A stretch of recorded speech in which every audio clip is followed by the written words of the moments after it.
Hey man, this is the spot where it happened, correct? Yep. I had some Pacificos, and I got a little bubbly. What does that mean?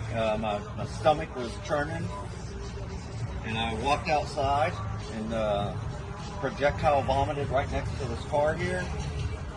And Jim was loogieing over there. Jim spat right here. All right, well let's reenact it real quick. All so, right.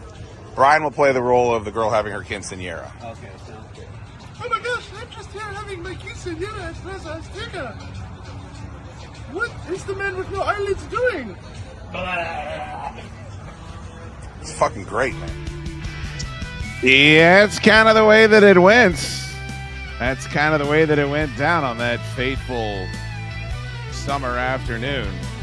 Welcome, everybody, to the inaugural edition of YouSchoode with Chaddukes. This will be our time slots moving forward. Well, slightly different. We will be joining you basically at 4 o'clock Eastern Standard Time on Wednesdays. Moving forward, we'll have production. We'll have all the bells and whistles that we have on the other bullshit YouTube shows that I do. But this one's going to be a staple. I'm going to, for those of you that have been a subscriber to this YouTube station, you'll notice some of the other things, the other branches. I'm going to be consolidating them under this banner of this program. If you ever caught an episode of the unboxing show, if you ever caught an episode of Fine, I'll Watch It. Most people haven't watched any of these. There'll be aspects of my paywall show. There'll be aspects of my Solid Dudes show. Basically, I just want to do a completely different version of my program here on a weekly basis. Maybe we'll get up to 2 times a week. I don't know, but right now we're going to keep it to Wednesdays at 4. YouSchoode with Chaddukes, then of course Solid Dudes on Friday night. But those numbers are pretty good for me. So I'm not too worried about that. But bookmark the site. Turn on the little bell. This isn't a YouTube exclusive show. This will not be streamed on Facebook. This will not be streamed on X or Rumble or any of those places. So if you want to watch, you got to come over here. I would like to steadily keep moving forward to 4,000 subscribers. So this is something that a normie can watch. It's not going to be a bunch of inside shtick. We may dabble in that universe. We may stick a toe in the water, but hopefully it's going to be something that anybody that just tunes the fuck in can watch. We'll discuss matters of the day. Today I've got a whole bunch of Baltimore stuff. I've got so many Baltimore items here for you today. I fell down a fucking rabbit hole. There's a station out there called Dundalk TV. Hand of fucking God. It's like they built it for me. It's like they said, what would entertain the shootster when he's doom scrolling through YouTube? Dundalk TV. There's more than one story on there about the shit plant. There's a story on there we played at some point on this channel about the shit plant having a building explode. Absolutely fantastic. We're gonna get into Dundalk TV's guts here today. I don't know how long I'll be here. If you guys are hitting the like button, see a couple of super chats, we could go for a minute. I've been out in the sun all fucking day. I don't know if you can tell with my pink flesh. Oh my God. Oh my God. I was out walking around today at Mount Vernon. Probably we'll talk about this on tomorrow's episode of the Chaddukes Show, but here you go. Here's the shootster standing next to George, General George, our first president. I learned that the reason that his nose looks like this is because the great unwashed that churns and burns through Mount Vernon, and there are a plethora of them. I mean, there's probably 12 buses. I thought I was some enlightened fucking erudite. Like, I thought I was going to go, like, I thought I'd be the only one there. I'm like, nobody cares about history anymore. Everybody's fucking visited Mount Vernon once when they're a kid. I'm better than everybody. I've got a mind of an historian. I'm going to go there and class this joint up. 10 billion people at Mount Vernon today. 10. I couldn't even, I stopped counting. So many buses, so many Ethiopian children screaming out stuff about their group chat. I mean, it was wild, Jack. But I mean, part of me was very excited to see that many people were still interested, because there's so much shit on about our forefathers and how much people want to change Mount Olympus. Where do they have the big four faces? I think it's Mount Olympus. Mount Doom, is that what it is? Mount Rushmore. So that part of me, I was happy about that. They have, I don't know if the term is woke, but I noticed at Monticello when I visit there, the home of Thomas Jefferson, that I would say roughly 60% of the content on the tour was about the enslaved peoples. They won't even call them slaves anymore. It's all about enslaved peoples. I actually I asked a question, like a follow-up question on one of the pieces of information. She very tersely corrected me when I referred to them as slaves. And I'm like, look, man, this is an important aspect of what happened here, but we're going overboard. Like, nobody's coming here and thinking that it was a good thing to own slaves. I don't think anyone's coming here and ignorant to the fact that that happened. And of course, that's a piece of the story to tell, but good Lord, like if you go there and you want to hear about the wharf and the fishing industry, I didn't know that George Washington had this massive fishing industry that he used to feed everybody on the plantation. You're not going to get a lot of facts about it. You're going to get a lot of facts about the enslaved peoples, and they really are emphasizing that. And so, I mean, that was part of it. But, there was a bunch of shit that maybe I learned when I was a kid that I've forgotten. Like, I don't know if I remember that George Washington died. He basically choked to death because he was riding his horse outside when it was wet and got sick and just fucking donked the fuck off, as Johnny Cake Allville would say. That was wild. But this picture is weird because do you see that his nose is a different color than the rest of the statue? The reason is the fucking idiots that are rolling through Mount Vernon. This thing is in the middle of they have like a shopping mall in there where there's just 4 or 5 different areas where you can go buy Mount Vernon stuff and George Washington stuff. And the one with all the toys and the stuffed animals, stay the fuck out of there. Don't go in there. You will be overrun. But they rub the nose. Everyone that comes through, she's like, everybody rubs his nose. And I'm like, why don't you tell them not to fucking do that? Why does everybody have to touch everything? Why does everybody have to make it about themselves? I took, of course, a picture with George with my big fat red face. This was after I had been hoofing it around the property. Jesus Christ. It was a warm one today. And then, of course, if anybody, and then now, Sal, actually, you beat me to it, buddy. Thank you for the $2 super chat. Guessing these are going to be scarce today, so this one means a lot. Thank you, Al Sal. I appreciate that.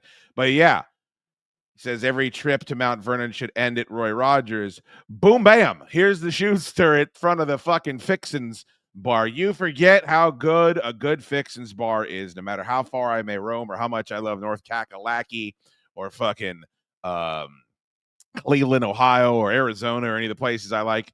I'm a Northern Virginia kid, and the Roy Rogers Fixin' bar is as good as it gets. They don't give you an actual gun holster of fries anymore, these pussies. They give you a fry container that says fry holster on it.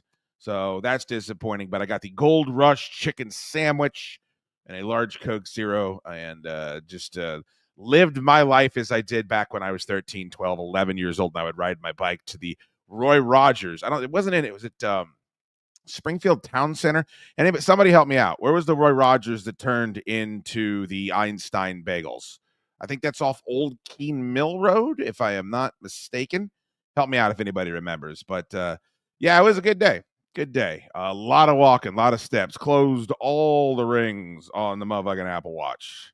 Closed all the rings. So I highly recommend it. It was a great time. And I'll get into more details this week on the Chaddukes Show, probably on Thursday's episode. So much to get to today. I planned out a whole show, and then current events kept happening that I think are worthy of some discussion here. I hope you recognize this gentleman. News flash to Bill Belichick.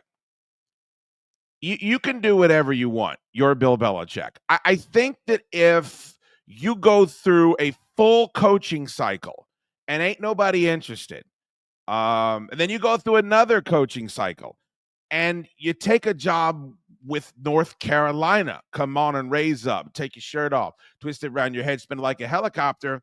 You're not taking a fucking job with USC, right? Or Alabama. Auburn, LSU, Michigan, Ohio State. You know, they're hiring you because not only do they want your ability to coach, but they want your ability to make a splash. We hired the 7-time world champion. He's here. He's our guy. This motherfucker shows up for an interview with CBS Sunday Morning. I mean, this is worse than any hoodie that he ever wore on the sidelines of New England. And if it ain't, it ought to be. This is a Navy hoodie. I mean, of course, he supports the armed forces. I think most of us do. There's a giant hole up by the collar.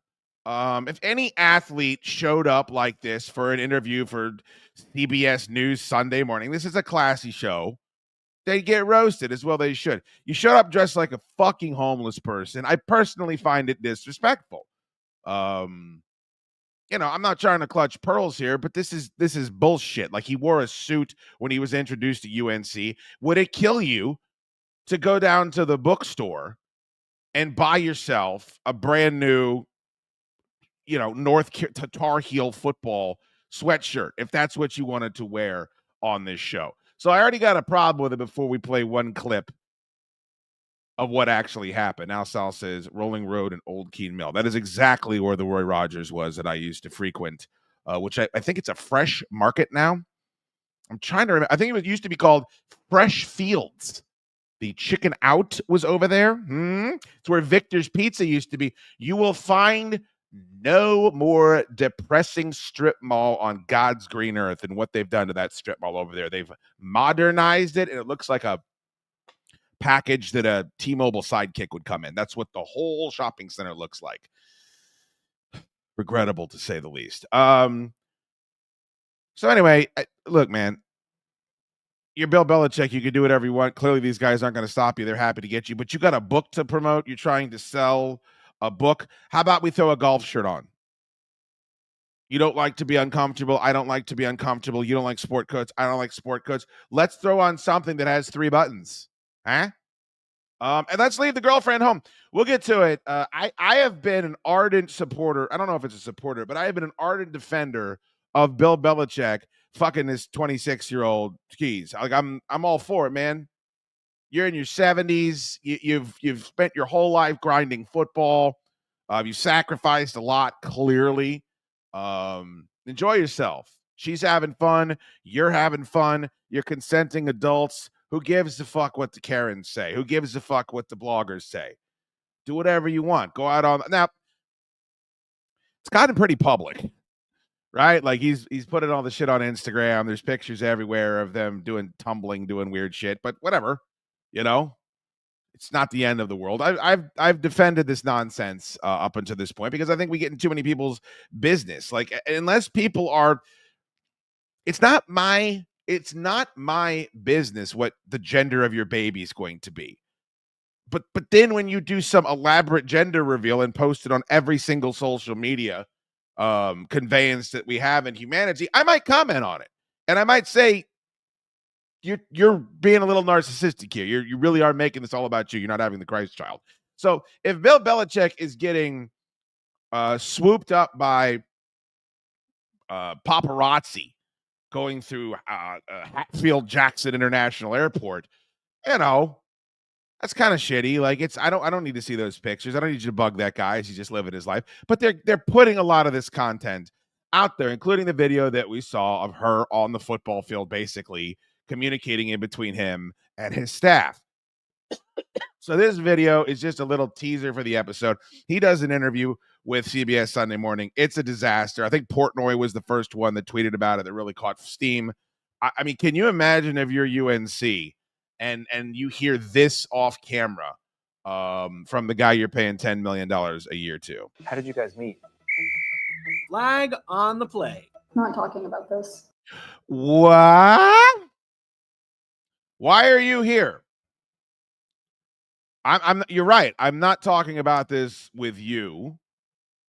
You didn't win 7 Super Bowls. I don't mean to be blunt, but you're just sucking the dick of the man that won 7 Super Bowls. And God bless you. I hope you guys are happy, but I'm not here to interview you. What is this we shit? You got a turd in your pocket?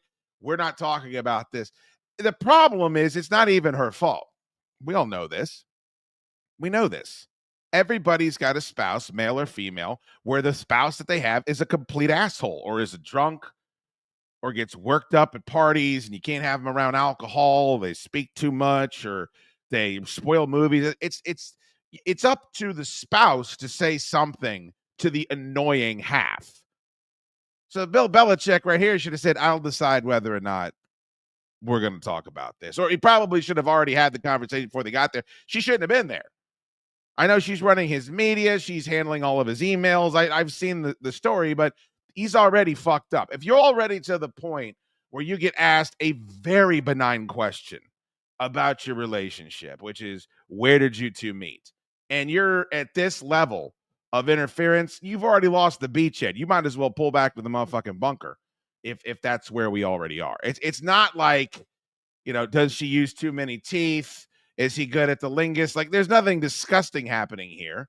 This is a very benign question, and it just shows you how far that it's fallen. How did you guys meet? Flag on the play. Not talking about this. No. No. Bill Belichick's 24-year-old girlfriend, Jordan Hudson, shutting it down a question from Look at her standing right next to him at the interview. CBS Sunday Morning, when the notoriously stoic coach was asked about his relationship with the former cheerleader, 48 years his junior. It's none of our business, man. I swear to fucking God, they're both consenting adults. If they can both be executed for crimes, I don't know when. I swear to fucking God, this whole thing was born from insecure women. And I understand it's more difficult for women as they get older to find partners for them to be with. And this is their greatest fear. It's like, I get left for a younger fucking model. I can't control the way age affects me. And some of it's unfair. It really is. But we've got laws set up for this. Look, here's what my policy would be. I've told you, when my wife fucking wisens up and she decides she's tired of my shit, I'm never going on another date. Like, I have no desire to ever attempt to do anything in regards to dating and interacting in that way for the rest of my fucking life. I found my partner, and if it doesn't work out, that's fucking it. That's it. The reason why this would never happen to me is, what the fuck are those two talking about? I know it must be fun for him to have sex with her. Not my business, but it probably is. I can't imagine it is vice versa, but I could be wrong about that. What are they talking about? What music do they have in common? What food do they have in common? Life experiences. When he starts talking about things that her parents aren't old enough to understand. I don't care about the age because, again, if they both get tried and convicted of murder in certain states, they both can get put to the electric chair so you guys can jizz on each other, as the great Jim Norton would say. The part of it that I don't understand is, what could you possibly have in common? You can't be banging all the time. I can't imagine that 50% of them would want to be banging all the time. That's the part where it doesn't make sense. But I would fight for their right to not have to answer any of those questions if you're not sitting in front of a fucking camera trying to sell books. So, yeah, it's a spicy meatball. Stupid thing. The 6-time Super Bowl winning coach, who is never one that enjoys talking to the media. Then you don't have to do it yet. I mean, you don't. Then why put out a book? Why go out on tour? Like, if you hate talking to the media, there's a benefit to talking to the media, isn't there? There is. They can let people know about your products. They can let people know about your Instagram. They can let people know about your email list. They can let people know where your book signings are. But there's some give and take. They're not just going to do a puff piece for you, ever. And now, unless he's sitting there at a media day at North Carolina, come on and raise up, like, this is by his own volition. So the time for you to be salty with the media, that's when you don't have any choice whether or not they get to sit there and second guess your job that you're doing. But I don't really think you got it right if it's your idea to go in front of them. Tom's age at the draft. We're on to Cincinnati. What do you think having a 37-year-old? We're on to Cincinnati. Has seemed to take it all in stride lately, from getting roasted for his relationship by his former players. This is the worst. This is such a perfect example. I'm sure Rob Gronkowski is a nice guy, But this is a perfect example of how doofy this motherfucker is and how painfully unfunny this motherfucker is and why it takes so little to amuse sports fans. If you are moderately entertaining and humorous, you can crush in the sports world. Unless you're me, of course. Because they're so fucking clueless and doofy. Like when you get somebody that comes along that has a big personality, a lot of times it's just due to ostentatiousness or goofiness. Like it's not because they have a razor sharp wit. Listen to this fucking joke by this dullard. Talk about Foxborough High School when we sucked. But now I know why you were so obsessed with Foxborough High School. You were scouting your new girlfriend. Can you fucking imagine? And then how cornball is E.T. Entertainment Tonight for putting that into their graphics package for this? That's the best you could do. Go just look at any of Barstool's tweets. Go to the dark web. There's plenty of Bill Belichick shtick there. Joining Instagram and showing off life with his girlfriend of 2 years. Everybody in the world seems to be embarrassing. following this relationship. They've got an opinion about your private life. It's got nothing to do with them, but they're invested in it. How do you deal with that? Never been too worried about what everybody else thinks. Just try to do what I feel like is best for me and what's right. I mean, I think that's the way you could have answered the question about where you guys met, is you just answer it the way you would. I guess you can't say we're on to Cincinnati anymore, but there has to be some kind of a detente between you and your chick where you're like, you can't answer questions for me when I'm behind the mic. Like, it can't happen. Like, if we want to agree to a couples interview where we both have a microphone in front of us, that's one thing, but you don't understand what this is going to do to my recruiting. How many fucking young people do you know aren't on X, aren't on Instagram? They all see this. Oh my God, Coach is a cuck. I don't know if Coach is a cuck is trending anywhere right now, but I guarantee it's a conversation that they are fucking having behind the scenes. And I really, really don't know how you can get this deep into an echo chamber, a relationship echo chamber. I got somebody, well, I won't get into it. This is the way we all acted the first time a girl touched our penis. It's the same thing. We got led around by the pocket of our jeans. There were friends that got put to the wayside. If it's real bad, she's telling you who and you can't hang out with, or, you know, bringing her around everywhere. I remember very early in my fucking radio career bringing a girlfriend with me into the studio and not understanding why that was so fucking terrible and getting into fights about it. It's just like you go through this when you're learning how to deal with somebody being willing to touch your penis. It's weird in your 70s. And I get it. Like, he's been married for 1,000 years. And when you've been married that long, a lot of times your partner becomes more of a roommate than they do of a romantic partner. So I'm sure it feels exciting and new, but Jesus fucking Christ. I mean, to be able to maneuver your way through a professional football career in the meat grinder, the grist for the mill that comes out of that fucking league, and do it so well with multiple championships, and now to be bamboozled in this way is it's mind-blowing to watch it take place, especially with one of the best to ever do it. All right. Lots to get to today. I do have an enormous amount of Baltimore shtick for you guys. I think I said that earlier. And one of the things I wanted to ask was, Baltimore was currently ranked, I wouldn't say the best, but at the top of a list, at the very tippity top of a list of all cities. And it's not murder. It's not murder. For those of you that may think that was the direction that I'm going in. I have a bit of a love-hate relationship with Baltimore. I did radio there for many years. Still have a lot of listeners somehow that have followed me. None of them are here today, but I have to assure you that they are. Guys that I've known for decades, guys that help out the show, guys that subscribe. And Baltimore was a mixed bag. Like, it can be a shitload of fun. They like to drink, they like to party, like to get fucked up.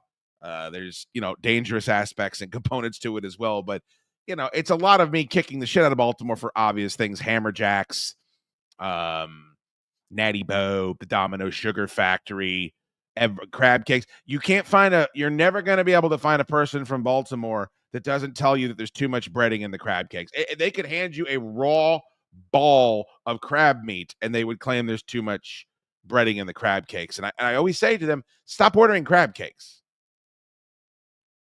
You don't want crab cakes. You're like Ben Foster in 30 Days of Night. You want a bowl of raw meat. You just want a bowl of raw crab meat. Order that and leave me the fuck alone. But I told a story for many years on my various radio shows, and that is a story about finding, not finding, but seeing a rat the size of an infant. Seeing a rat the size of what are those round-nosed creatures that everybody is obsessed with now? They have these bars in Japan where you like they're not capoeiras, they're chupacabras. You guys know what I'm talking about. There's like these cafes in Asia where you can go in and sit with these motherfuckers. I don't think they do much. They seem to have big, thick haunches, huge porcelain, and they got a round nose. Capybaras. Is that what it is? I don't know if I said that right. I went from absolutely not knowing those things existed to having them be shoved down my fuck. I feel like narwhals got that type of run like 10 or 15 years ago. Like we were just nothing but narwhal discussion, and now the capybaras just incessantly being discussed. The rat was the size of one of those. I was pissing in an alley out next to a place where we were doing an appearance on the Big O and Duke show, and there the motherfucker was. And it was so goddamn big that I looked at it and I said, well, if that thing wanted a piece of my ass, there's really nothing I could do. There's really no way I could. I think it would get me. I think it would get my goat. Yeah. So, spoiler alert, Baltimore has been ranked the dirtiest city in America. Dirtiest city. Now, here's what I'm interested to know. How are they spinning this? I remember during the Trump when he went in 16 and he said that Baltimore's filled with rats, that everybody in Baltimore was pretending that they liked all the rats because of fucking how much they didn't like Donald Trump. How are they spinning this? The Hornfest. I mean, there's so many different things that from an outsider you would look at and say, this is The Wire. The Wire is a great example. The Wire is not flattering. Not flattering for Baltimore, but they own that shit. They love the fact that The Wire was filmed there. The rest of us stopped wearing Zubaz pants in the early 2000s. And yet, if you go to a Ravens Steelers game, that's what you're going to see. Just an army of purple camo and purple Zubaz wearing Old Bay snorting heathens. God bless them. And I've met quite a few that I would call friends. Let's not, lest you think that I'm slinging too much invective here. But this is quite an honor. Well, tonight, a new survey from House Fresh ranks Baltimore as the dirtiest city in America, citing more 311 complaints per capita than anywhere else in the country. What is a 311 complaint? You'll have to forgive me. I live in Fairfax County. I have never dialed 311. I don't know what it's supposed to represent. Is that the non-emergency number? So is that I've called a police non-emergency numbers. What is 311? Somebody, please, that's from a dirty, awful part of the country, help out a fancy man. Fox 45 Jeff Abel joins us live with those findings and how residents say the city can try to clean up its act. Jeff. You know, when it comes to sanitation complaints, researchers tell us that Baltimore far outpaces other cities like New York, Los Angeles, and Chicago. Can you fucking imagine? Do you know how many more people are in New York, Los Angeles, and Chicago? Those are the top 3 markets in the country. So if you're just doing this there's just more people to complain, right? Unless they're saying it's a percentage of the populace that calls, but that's not what the guy said. I didn't think. JD says, didn't Don and Mike have a great drop of an old man saying Baltimore is a dirty, rotten city? Yeah, they did. And they had a love-hate relationship with Baltimore as well. Baltimore loved Don and Mike. We killed in Baltimore. Big O and Dukes, we used to get crazy numbers up there. We did well when we were on HFS up there. One of the craziest things that ever happened to me in my radio career, which is defunct, of course. But Oscar and I were doing evenings on HFS, and we'd look at the numbers from Baltimore, and we'd be murdering. But because Baltimore was Baltimore, and it was a smaller market, and it was a blue-collar city, and they'd brought in a music director from Los Angeles, they wanted to do well in Washington, D.C. And in Washington, D.C., everything on that station but the Sports Junkies was getting a 0.2 share. So instead of focusing on the place where they were beloved, they said, shut it the fuck down, and that station's never recovered. 311 is non-emergency civil services. Well, what do you do? So you call when the trash is piled up? I call the non-emergency number if there's like a homeless guy pissing on the side of the building that my shop is at. It's like, hey man, there's a drunk motherfucker. Can you at least sit him on the curb and talk to him? I know you can't get rid of him, but could you just sit him down and ask him to keep it moving? Is that the same thing as what we're talking about here? All right, did this guy say there's more people calling than in those other cities? There's other cities like New York, Los Angeles, and Chicago earning it the title dirtiest city in America. Yikes. So they're doing the bit where they're throwing out. Here's where you can tell you're in a shitty neighborhood. If people will not utilize the dump, or if there is no dump. Because what we rednecks do that live in suburbia is if you have some awful furniture, such as what we're seeing here, this looks to be blue pleather, you throw that in the back. It's an excuse to go to the dump. It's basically a fucking holiday in the middle of the week. Problem with this trash is how much of this is pest waste. You can't just send a couple of pipe swinging motherfuckers here with some Rubbermaid gloves to pick some of this shit up. If there's needles in there. Here's a question I have for you pet owners. I'm all for picking up your shit, right? Dog takes a dump, pick it up. Shouldn't be everybody else's problem. I'm not saying that I ever, in my life, if I've had a few or it's late at night, or in my younger years, I didn't do the fake pickup, but I don't do it now. I certainly not in my neighborhood. But in the essence of really drilling down, in an effort to really drill down and think about what we're doing, is we're taking the world's most biodegradable substance, something that after 2 rainstorms is going to be gone. We're putting it in a plastic bag, right? And then we're putting it into a giant plastic bin that then will go into a trash truck that must be dealt with by other humans and just mix in with everything else so that there's just tons of fecal matter,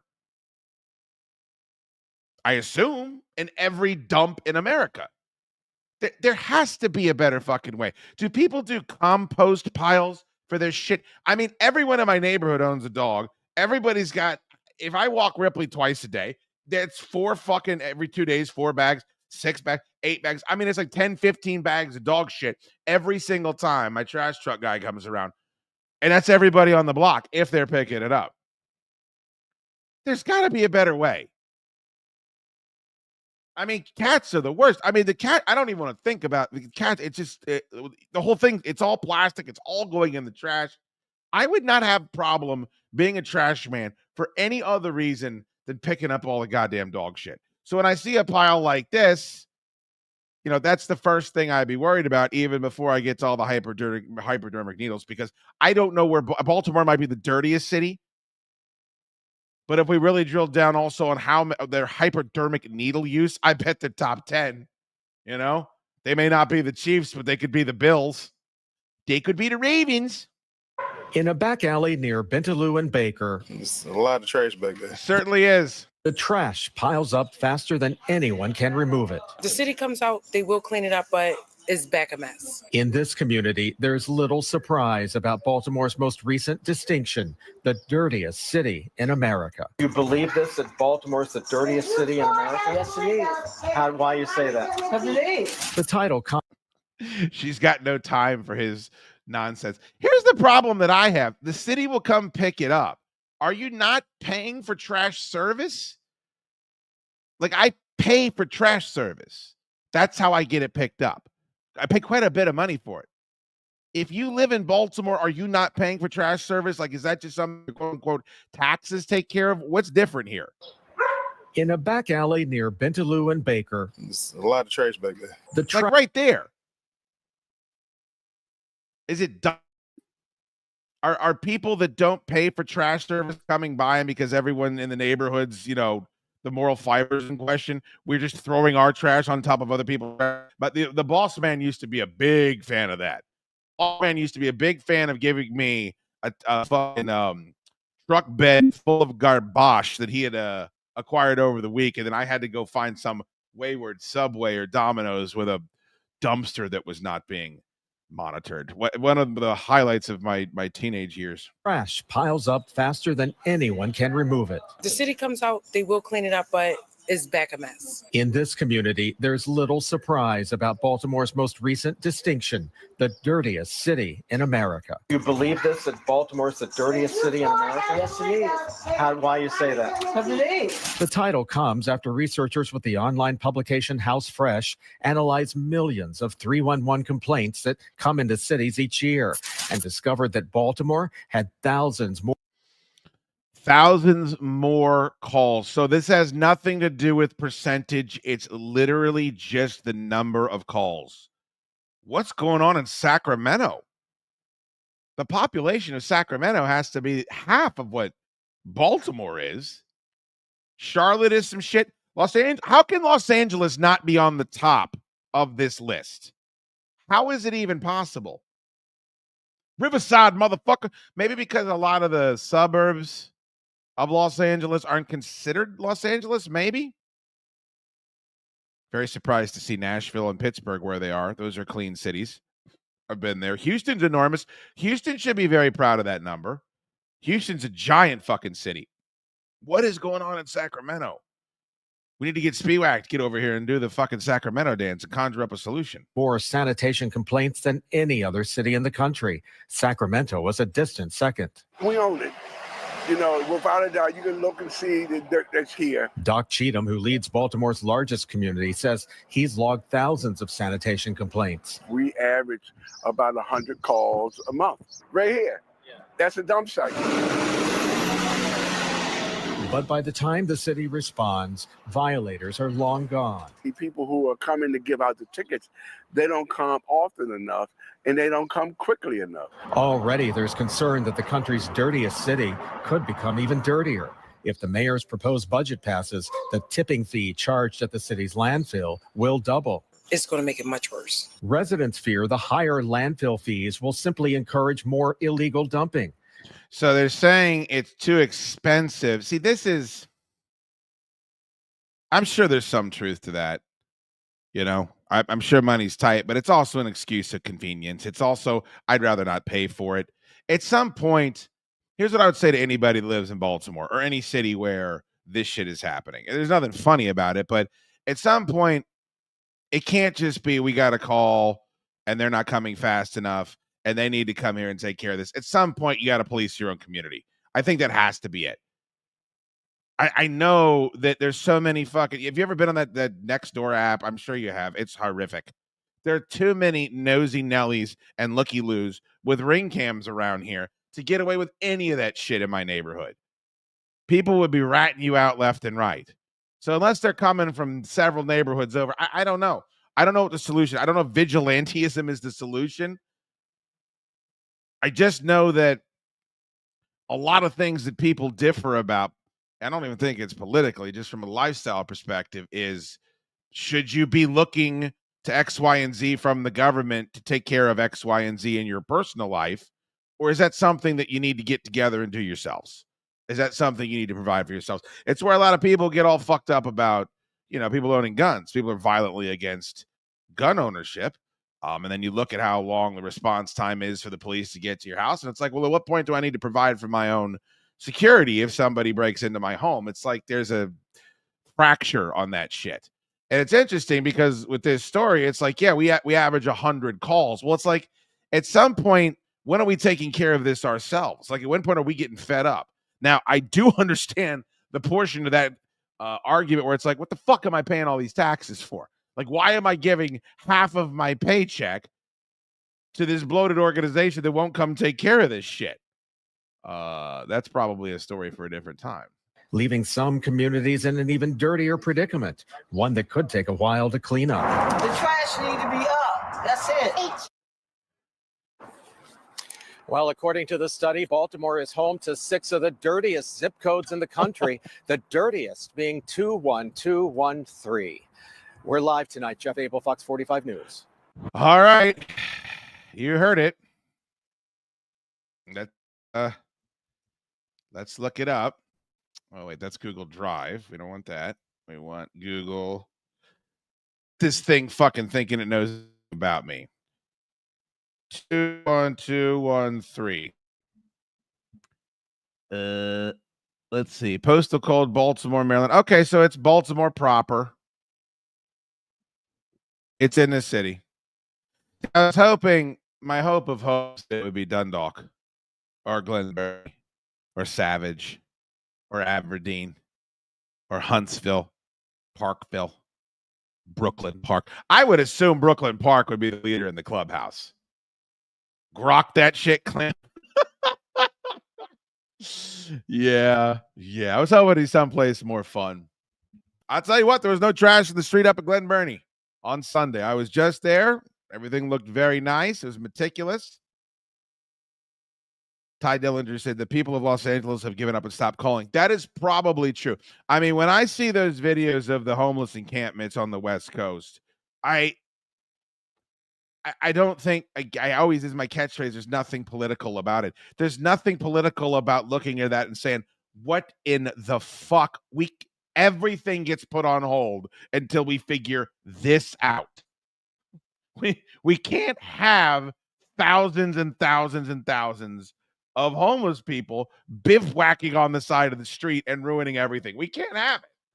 So let's get together and figure it out, because I don't give a fuck about any other buzzword issues. I don't care who's in what restroom until we get this shit figured out. Boy, it's $10 super chat. Thank you so much. We do accept super chats on this YouTube channel, unlike other YouTube channels. And when you send a super chat to this channel, you get something very unique in return. My gratitude. My eternal gratitude. Thank you, boy. It's one of the aforementioned gentlemen that I told you has been with me for years and years and years from Charm City. Oh, boy. China's coming to visit for some reason. The homeless vanish. Yeah, I don't know, man. I'm not going to get into the politics of a clamp. I'm just talking from a humanity standpoint. If I saw that happening within 15 miles of where I live, it's like, okay, we're going to have this local town hall meeting. Nothing else gets discussed until we leave here. Fucking put on a pot of Sanka, motherfuckers. We're 12 angry manning this until we figure it out. And if we hire 10 Bobcats and we're going in there dirty and fucking we're gonna hit an EMP beforehand, so we blank out all the camera phones, whatever it's got to be. I could be cold-hearted when it comes to that shit. Thank you, boy. You're a fine gentleman. I'm glad you're here for the Baltimore show. Speaking of shows, I hope some of you are planning on coming out. We're releasing a beer. That's right. Now that we're not releasing a biggie from Clucksters, but there you go.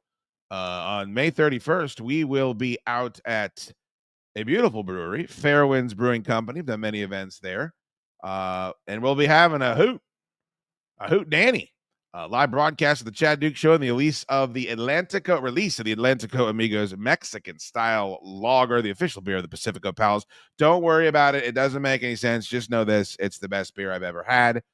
We'll be releasing a dual CD exclusive episode as well for sale on site. Revelation 3 actually going to record that bad boy on Thursday night. Should be a lot of fun. Have some giveaways. Again, a live show, some fun music, and the food will be great. National Catering is working us up a Pacifico Pal style menu. I'm sure there will be some sort of brisket taco. So miss that if you want to. Free.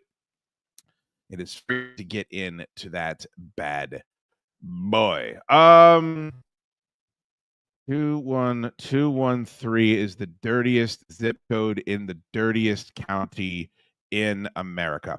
Okay, so what is worse than a dirty ass city?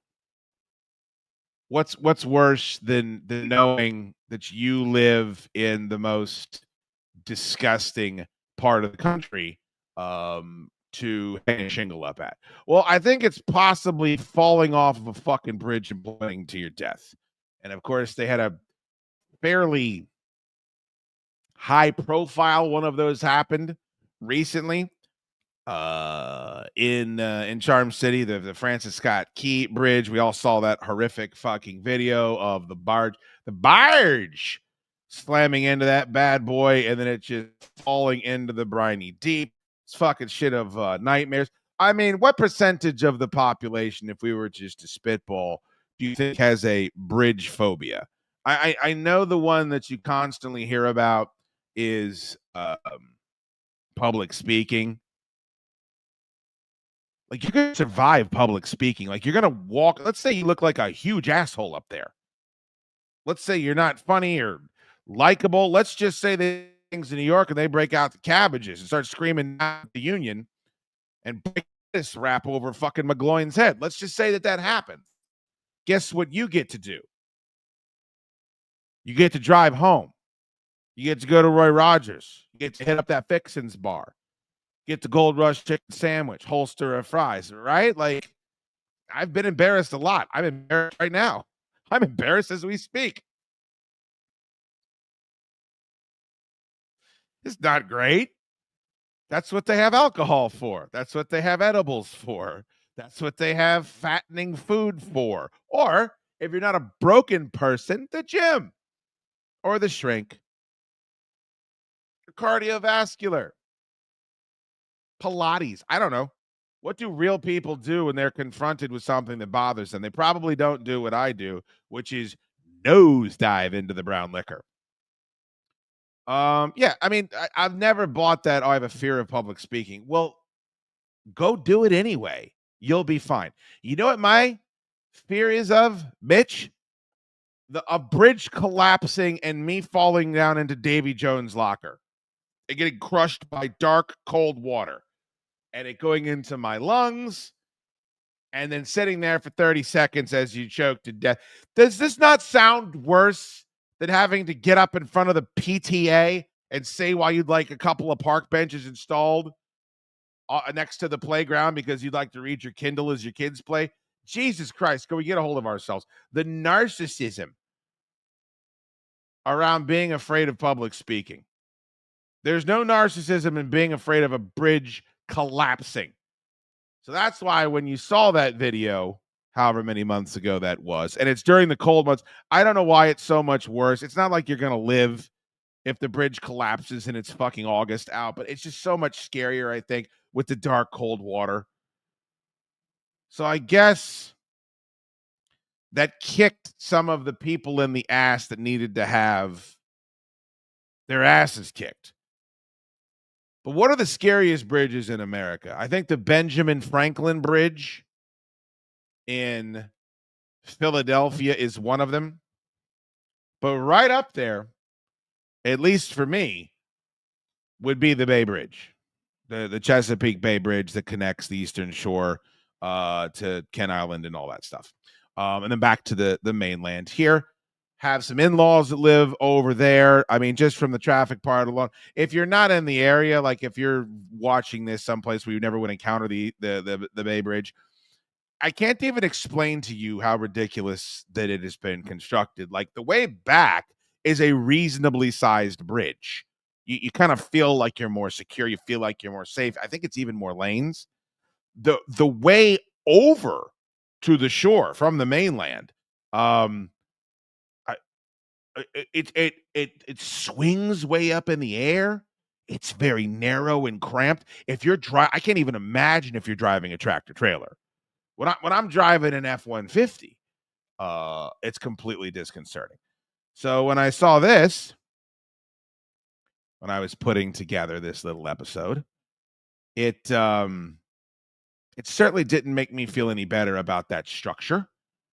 And I'm just curious. I know for a fact that there are people that can't drive across this bridge, the Bay Bridge, that they hire somebody. There's been whole stories on it.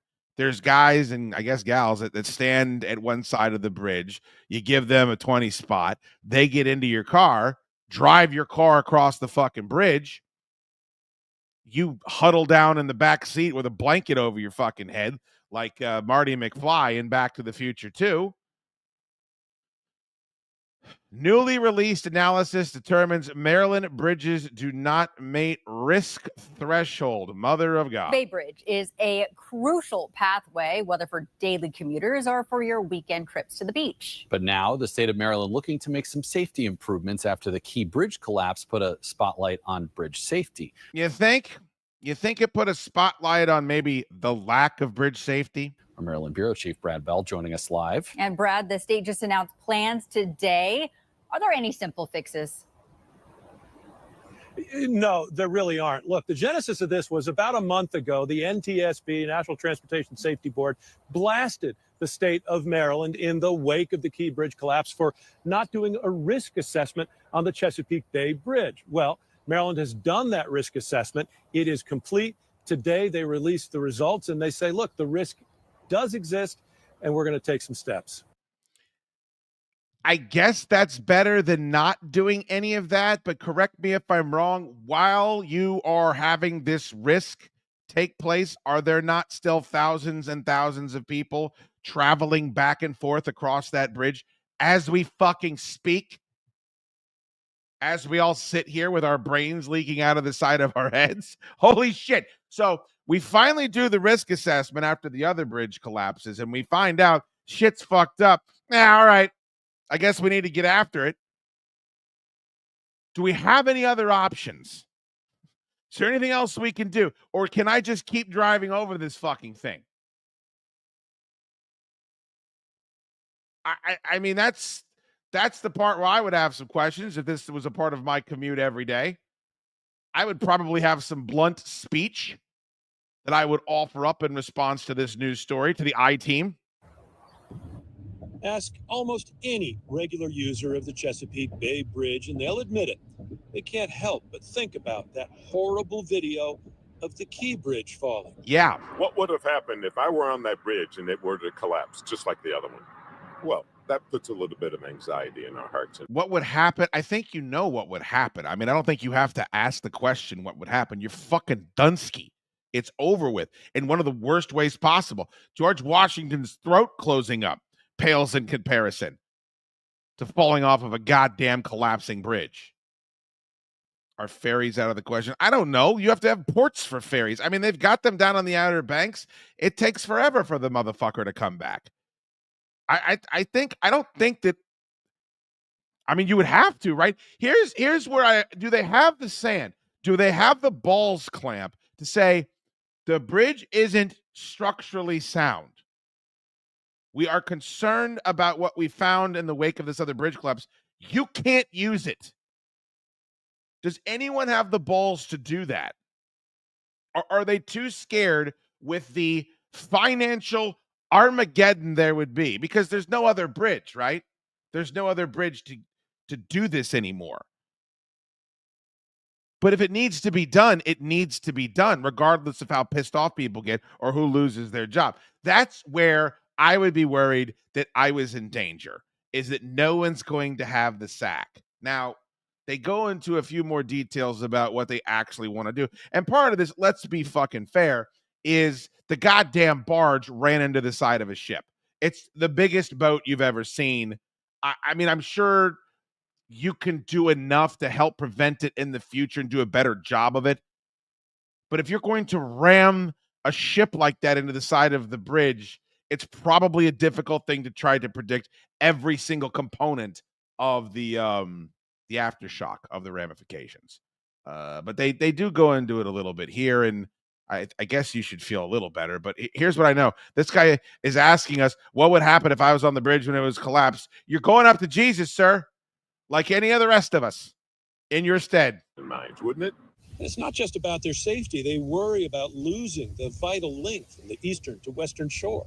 Travel a Bay Bridge every day, and I don't know what I would do if the bridge went down. I know what you do, motherfucker. I know what you do. Swing low, sweet chariots, coming forth to carry me home. What is wrong with these people? Who is the I-team interviewing? I don't know what I'd do if the bridge collapsed. I do. Your spine is going up into your fucking head. Your nuts are going halfway up your ass, and seawater is going into your cilia. Isn't that the little thing in the cilia, the little hairs in the lungs that get paralyzed by you cigarette smoking? I think that's right. Where do they find these motherfuckers? 2 guys in a row. I don't know what I would do. I do. Not much. Not much, bro. Nice sunglasses, by the way. 2006 vintage. They worry about losing the vital link from the eastern to western shore. Travel a Bay Bridge every day, and I don't know what I would do if the bridge went down. A recent study by Johns Hopkins University backing up their fears. Not only do these things happen, they happen more frequently than we potentially realize. They do? They do? Barges run into bridges and the bridges collapse, killing everybody. This is happening all the time. Do tell. I'm seeing the plane crashes. Like I believe those are happening more often. We can debate why that is. Are we putting the most qualified people behind the cockpit? I know that's the racist thing to say. Should it be a meritocracy if you get to fly a fucking metal Pringles can filled with people hurtling through space at 700 miles an hour? Or should we do what makes everybody feel good? I don't know. You decide that. I'll be driving. And you can hit me with that. It's easier to die in a car accident than it is in a plane. At least I'm dying with these around the fucking steering wheel. Holy Jesus. I'm going to lose it.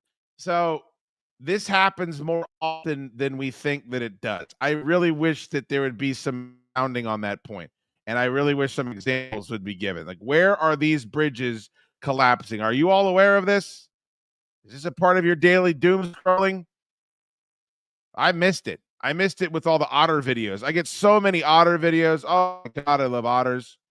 They float on their backs. They open the oyster shells. What's not to love? I don't need to have capoeira fucking. What is this shit called again? The capybaras? I'm not as into them as I am the otters. Not only do these things happen, they happen more frequently than we potentially realize. Now, the state of Maryland is revealing a just completed risk analysis of the Bay Bridge has found that while the bridges built in 1952 and 1973 are structurally sound, they don't meet current standards for protection from ship collision. Well, in a mandatory report to the National Transportation. Look how terrifying that fucking. I mean, it's kind of beautiful also, but that just looks so scary to me. Like, you see that hulking rig off in the background there underneath that right-hand post, but you just look so vulnerable. You're just so vulnerable there. Forget all the details of how that goddamn barge, like, lost communication. Like, did those guys all get beheaded? Like, was anyone beheaded? I'll give you an example. It's not as dire, but I was listening to the coverage of, if you're not a sports fan, the NFL draft just happened, and some players got crank called. Some numbers got leaked, and a very high-profile player named Dere Sanders got called and told he was drafted by the New Orleans Saints, and he wasn't. And I guess the NFL came down hard, and they are fining the Atlanta Falcons $250,000, but they're also fining Jeff Ulbrich, who is the coach, whose son stole the number of the players from his iPad and made the calls. Okay? Now, we'll get back to the bridge. We'll get back to the fear-mongering. Okay? We have time. Why am I doing this? Why am I doing this?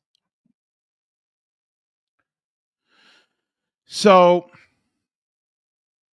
I don't think this was a good bit. I've never been entertained by crank calls. I wasn't a Jerky Boys fan. I think Richard and Sal on the Howard Stern show are hilarious, but I never got into their crank calls. It's just such low-hanging fruit to me. Calling someone that doesn't know what's going on. It also seems very mean-spirited. I know that sounds shitty for the mean-spirited jokes that I make, but generally the person's aware of it. They're in the room with me for the most part if I'm doing the Chad Duke show. I just they've never made me laugh, crank phone calls. So it's just part of the argument that a lot of people are making are, well, it was funny. Well, that's subjective. All right. Can we put that out of the way? Like crank calling Shedeur Sanders and telling him that he was drafted when he's not on the biggest night of his life, or any of these players, because there were several players that this happened to.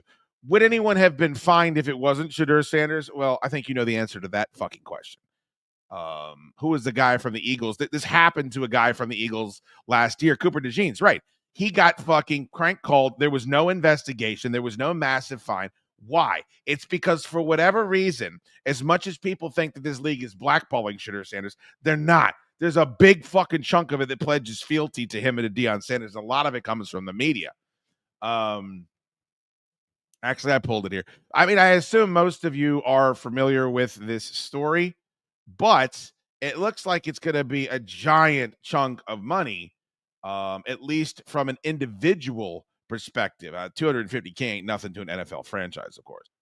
Well, this just in from the NFL, where the Atlanta Falcons have been fined $250,000 along with defensive coordinator Jeff Ulbrich, another $100,000 for failing to prevent the disclosure of the confidential information distributed to the club in the advancement there of the NFL draft. This is all part of the fallout from a prank call that Ulbrich's 21-year-old son, Jax, made to Shedeur Sanders there on their cell phone call to Colorado quarterback. This is a fucking crank call. Listen to the music. The pearl clutching about this story is fucking ridiculous. It's a crank phone call. Once. Yes, it's annoying. Is it in poor taste? Sure.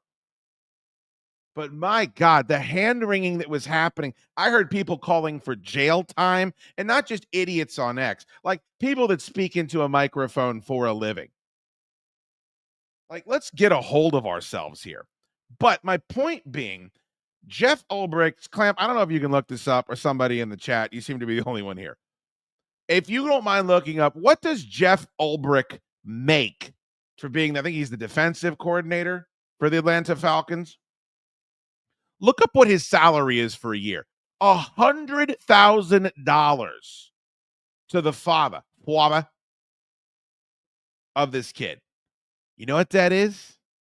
That is a spectacle of fearsome acts. I know, Tanisha Dean, jail time for a phone call. People are fucking ridiculous. But even if they weren't, there's an argument to be made here that this all should be handled internally. It's like, all right, let's tighten it up. We don't want these phone numbers getting out. Let's put new passwords on the iPad. I think it was Rich Eisen or Daniel Jeremiah. Somebody brought it up. They said, why don't we just make the calls on FaceTime?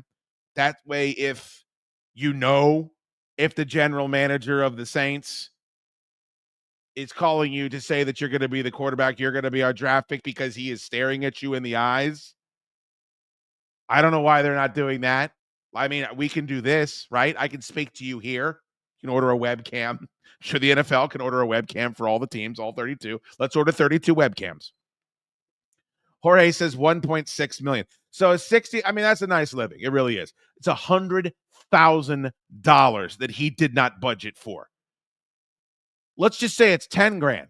Let's say it's the rest of us, right? Us normal people that don't make $1.6 million a year. Could you just have someone come up to you and say, hey, your kid did this weird thing that isn't illegal. You owe us $10,000.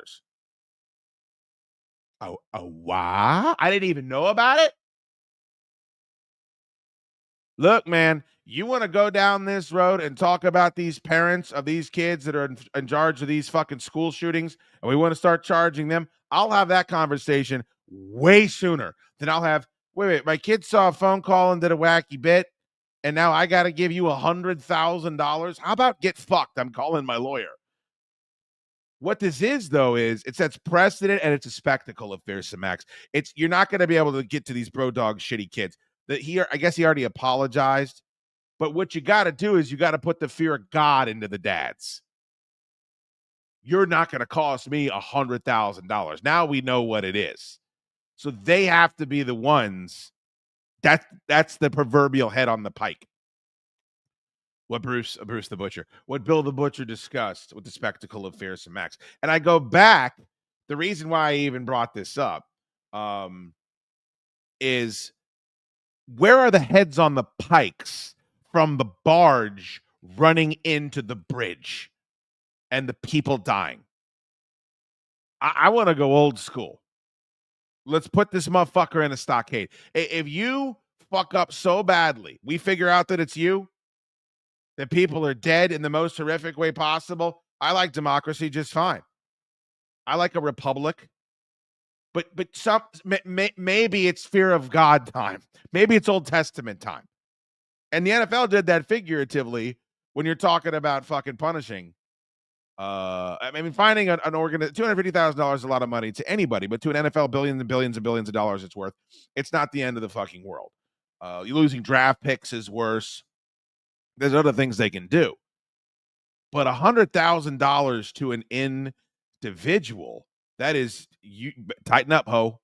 Tighten up, ho. And not just you tighten up, Jeff Ulbrich, every other motherfucking one of you that's preparing for a draft or scouting a playoff team or what have you, you better have that iPad with you at all times. You better treat that like the nuclear football. And I think that's what this fine is all about, regardless of how you feel about it. Of course, sliding in that draft, but the Falcons are releasing a statement saying, and quote, "We appreciate the NFL's swift and thorough review of last week's data exposure. And then, of course, the event that transpired due to it. We were proactive in addressing the situation internally and cooperated fully with the league throughout the process and accepted discipline levied to Coach Jeff Ulbrich and the organization." So they leveled it. I mean, is he getting... So if they handled it internally, is he getting punished internally to go along with the rest of this? Like, is there more punishment on top of it? Why couldn't they just handle it internally? Because they had to show that action was being taken because it was Shedeur. Because they're being accused of being racist. They're being accused of conspiring against this player. And this pushes the smoke in a different direction. You know, when you sit at a campfire, and no matter where you sit, the motherfucking smoke follows you everywhere. They want to get that smoke away from them. Hey, look, they crank called Shedeur, and so now we're finding the piss out of everybody and pearl clutching and running around waving our arms above our heads like a grunt from Halo 2 with a fizzy grenade strapped on his head. Yeah, but that's not what we were mad about before. I don't agree with it, by the way. I think Shedeur Sanders is a giant pain in the ass and it did poorly in these interviews and didn't pay attention to a lot of other teams because he thought he was going to get drafted early. And a bunch of GMs said, I don't care where he falls. I don't want him on my team. I think it's as simple as that. But I think the NFL is very, very aware of what people say about it. And this is a way of white knighting for Shedeur Sanders. Again, last year, it's all over the place. People bringing up the fact that Cooper DeJeans had this happen to him. He got crank called. Abdul Carter got crank called during this draft. And basically his people put out a notice saying we didn't buy it. We knew we weren't going there, and we waited around and we got the right call. I'm not saying it's not a shitty thing to do. And also, I don't think it's funny, but that's subjective. That's subjective. And this kid, yes, Tanisha, this kid's an adult. The NFL can't do anything to the kid. The kid is not employed by the NFL. And legally, you can't do anything to the kid, nor should you. It's fucking ridiculous. We can we're going to whack this dad for $100,000. All these guys are dads. All these guys probably have kids in their lives that are better at technology than they are. So the NFL is basically saying, tighten up, ho. let's just take this a little further. I think they actually get into the discussion of the punishments here and whether or not they are just. On this, and JJ, what's the latest you can tell us about this on both sides here? Yeah, look, this is a hefty fine, not really for the team, right? We're talking about a franchise that if it's sold later on tomorrow, it would sell for more than $6 billion. It is a hefty fine for a coordinator, $100,000. Look, you consider that he didn't do anything, right? He didn't do anything. You know? Is that part? Should that be taken into account? Did the NFL take that into account? You're firing a guy, finding a guy that didn't do anything. What if it was a friend of his? What if a friend of his came into his house, saw the number on an iPad, because that's what we're alleging happened, and made the crank phone calls? I mean, I get it if it's a minor. If you're still in charge of the care of this individual, that makes a little bit more sense to me. That's your job as a parent. And if that kid fucks up, you own part of the comeuppance for that. That makes way more sense to me than this. Where's the so if my wife does it, is that the same as if my son does it? She's an adult too. She's a citizen of this country. And by the way, these aren't government secrets. This is whether or not we want to draft the guy and his phone number is attached to it. And my bonehead son got a hold of this. I got news for you. You can find anybody's phone number you want. Pick a celebrity right now. Go online. You're going to be able to find the fucking phone number. So I think Jorge Gonzalez in our chat is correct. The NFL made the point, and I bet it never happens again. Apparently, it's been happening a lot. Apparently, it happened multiple times to lots of different players this past weekend. But I think this is a really good point. This is a much more drastic penalty for the father than for the team. Look, you consider that he didn't do anything, right? I mean, his son was on his iPad when the email came through. His son took down the number and then, later used that along with some unidentified person. How about we kick the sons out at 18? What are we doing here? Like, what is this state of arrested development we also have as well? Why is the son on your iPad? Son, I got news for everybody. If I wanted electronics when I was fucking 15, I'm buying them myself. If I wanted a guess who's bought his own Super Nintendo? The Shootster. You know how I did it? Mowing lawns and delivering the Burke Times. 21-year-old bro dog, still at the house. Maybe he's home from college. I don't know. How about you stay off my fucking iPad that I use to conduct my important NFL job? Where are the barriers? Can we fucking start asking people? This creeps into my life so much is boundaries and how people will not put up boundaries.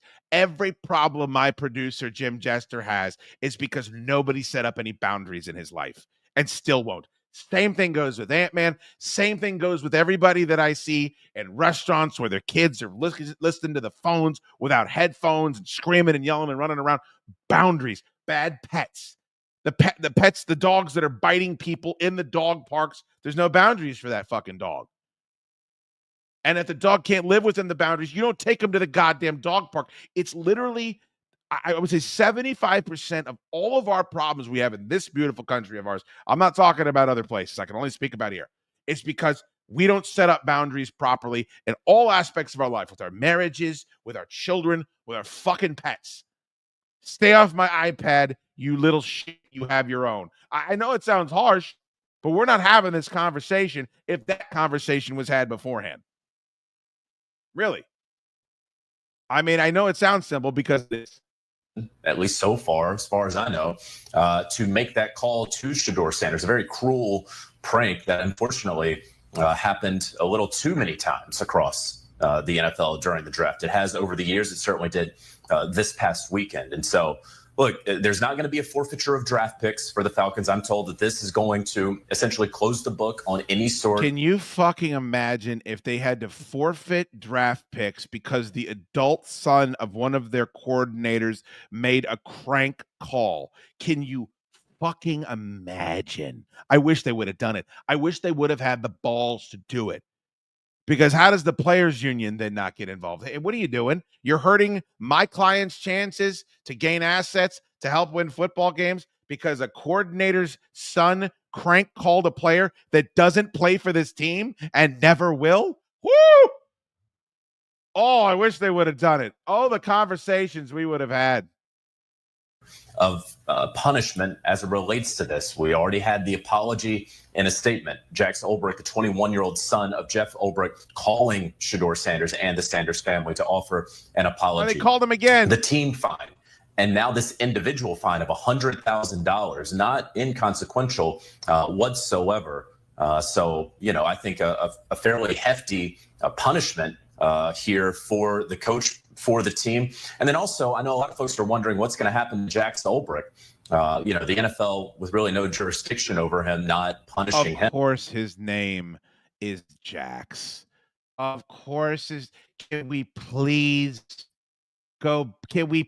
get away from the Aiden, Caden, Dayden days? Can we start naming kids normal shit again?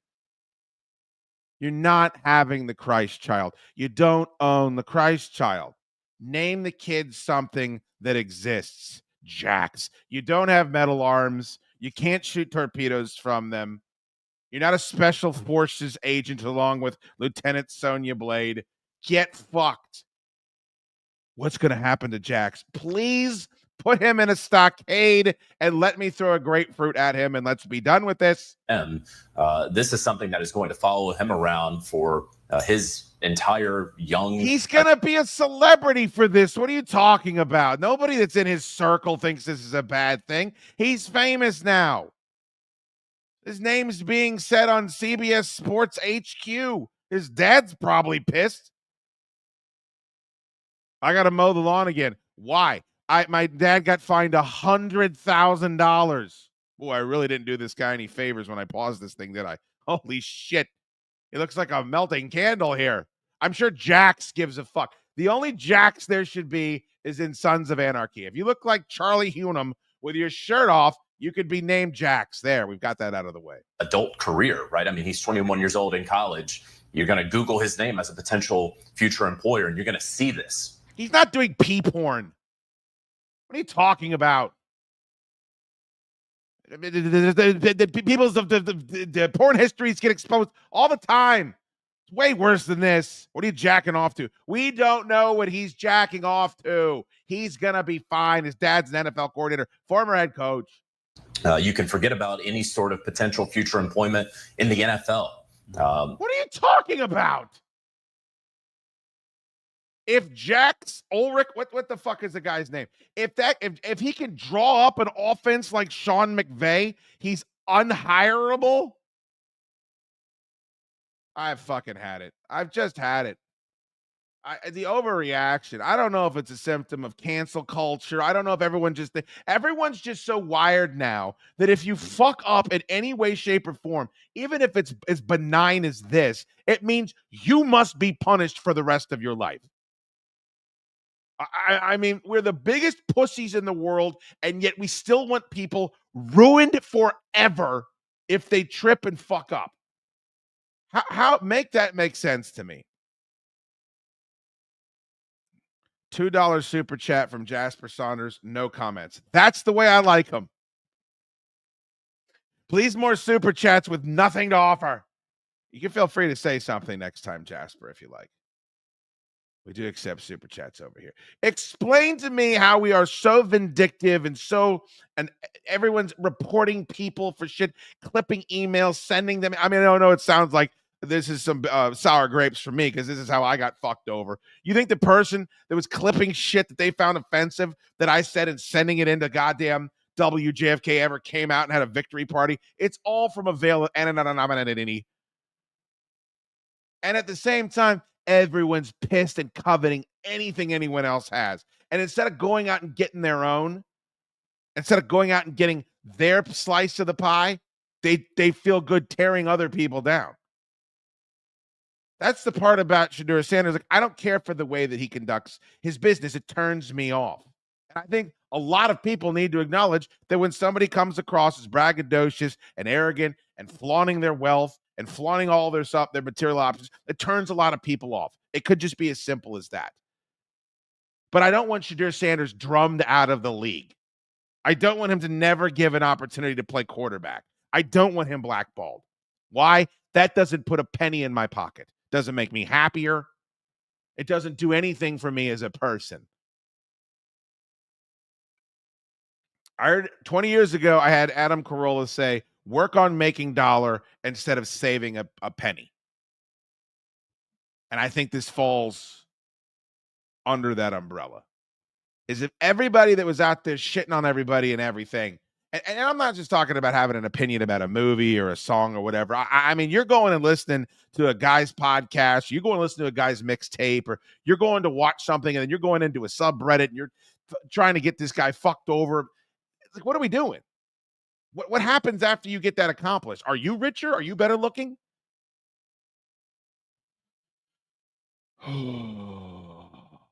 Doesn't make any sense to me.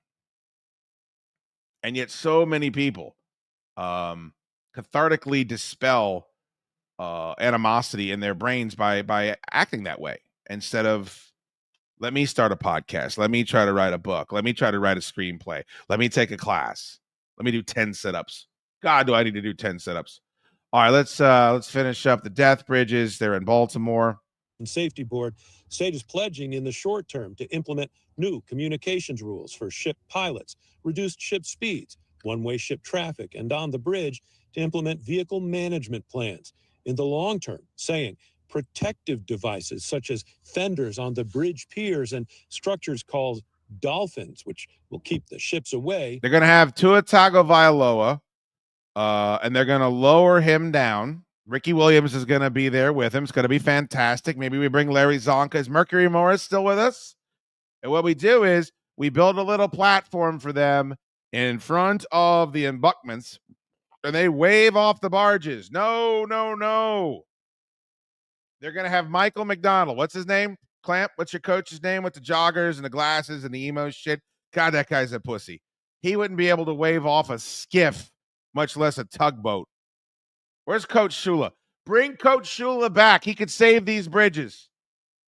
We're going to start using fucking... Where's Jason Taylor? Jason Taylor, not as a Redskin, though. Oh, boy. He ain't helping nobody. Zach Thomas, get Zach Thomas in the orange jersey and get him in front of the Bay Bridge. We got to get these Dolphins and put them into action. Will be built. Hopkins Shields crediting the state for taking the risk seriously. Now that we're awake to it, we can do something about it. That daily user of... I mean, but not that seriously, right? Like, none of this shit exists right now, and people are still driving over the bridge, right? Boats are still passing under the bridge, right? The Dolphins aren't there now, are they? Is Devin a chain down there right now, or no? Because, you know. The bridge calling it a start. It'd just be nice to see something done. Yeah, so what will be done? So the state is saying that they have already budgeted $160 million, and now they're going to move into the design phase. And so in the time ahead, you're going to see some construction out here by the Bay Bridge. We talked about those dolphins in the water. They're going to be large structures out here that will prevent a ship, ideally prevent a ship from hitting that bridge. No time frame on that construction. At Sandy Point State Park, Brad Bell, 7 News. Oh, boy. So here's what we learned. We need to get the trash taken care of, and we need the bridges to get sorted out. I don't know about you guys, but I feel like we should have checked those boxes. Is there one floral garden? Is there one topiary in all of Maryland?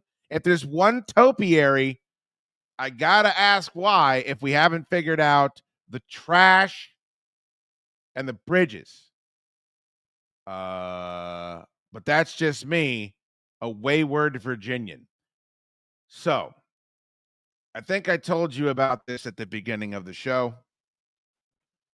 I found a YouTube station of note. The user's name is Scott Collier, but it goes by the name of Dundalk TV. I would like one of you, please, to do a Google search and tell me if Dundalk TV has got an active website, and if so, do they have a shop tab? There's a shop tab on chaddukesshow.com. I know that much. You go to CommonwealthDryGoods.com right now. You can order all types of beautiful things. There's a shop tab. Spicy peanuts, spicy jerky, get a beautiful candle for summer, get a bombsicle candle. I'm going to check my fucking phone. I've been here with you guys for almost 90 minutes. I don't see one bombsicle candle ordered from any of yous. And I take that shit personally, like the Michael Jordan meme. Very personally. Oh, no. As a matter of fact, you're doing the opposite of it, and I'll never forgive you. Let's get that taken care of, please. If Dundalk TV has got merch, I need a trucker cap. I need a can sleeve, a can coolie. I need a slimline koozie. I need it all. Boom, bam. Welcome to Dundalk TV. And the title of the video is Dundalk Rat Problem Gets Worse Every Day. Now, let's go back to what I was just screaming about. I don't know a lot, but I know a little about a lot. If you don't have the trash figured out, you ain't going to have the rats figured out. I ain't talking about that wayward rat running across the banister at the end of The Departed. How does Quentin Tarantino allow that to happen in one of his movies? My God. On the nose Quint is what they call him. Excuse me, Martin Scorsese. Why did I say Tarantino? What a boob. You guys think that Dundalk has a rat problem? I don't know. Let's find out. Dollar Tree store at North Point by the flea market at Walmart is closed. And it closed for the same reason the one did on Merritt Boulevard, because they have a rodent issue. So it says facilities closed due to pests on the premises. Pests! So we can only hope that they get this resolved and opened up sometime soon. Pests on the presence. It's Cigars and Scotch. Cigars and Scotch is there. Oh my God, all the Opie and Anthony listeners are storming the Dollar General. They're calling up Scott Farrell. They're Jocktobering Scott and Todd as we speak. The pests.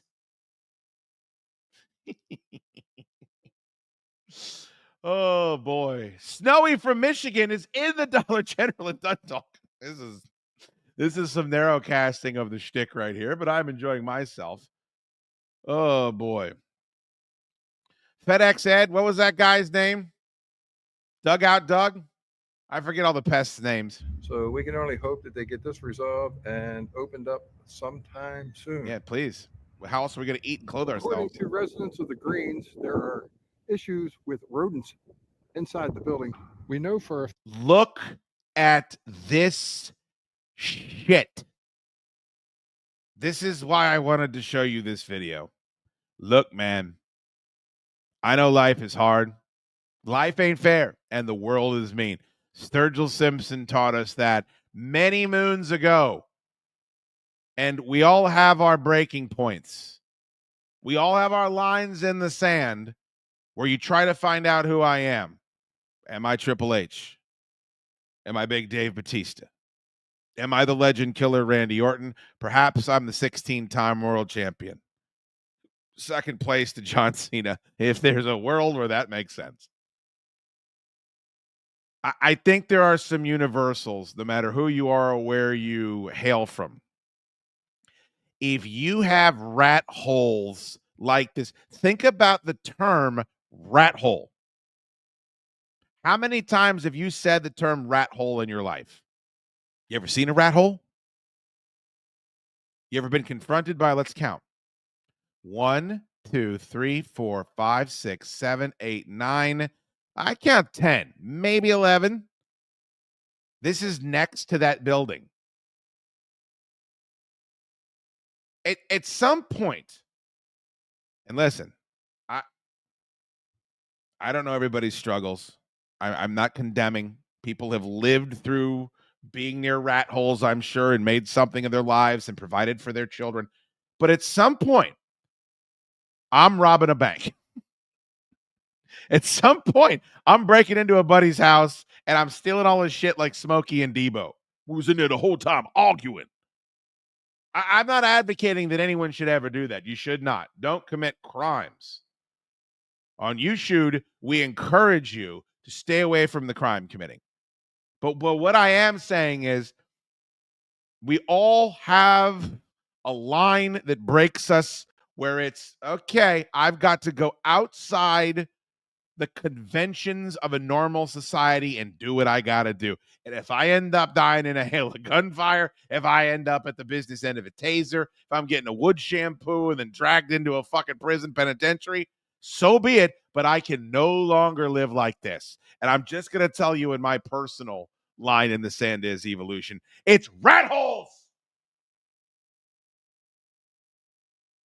It's so many rat holes where I live where I say, we're going. I don't know where we're going to pull over on the side of the road. And when we get there, I'm going to apply for a job. I'm sending you kids out to look for rat holes. And if you don't see any, then we're staying right here. I'm pointing this motherfucker towards Tuscaloosa. And if we find a place in between then and now that doesn't have rat holes, that is where we're putting down stakes. We'll drive around and find you a school. Hopefully they have a public pool. Holy shit.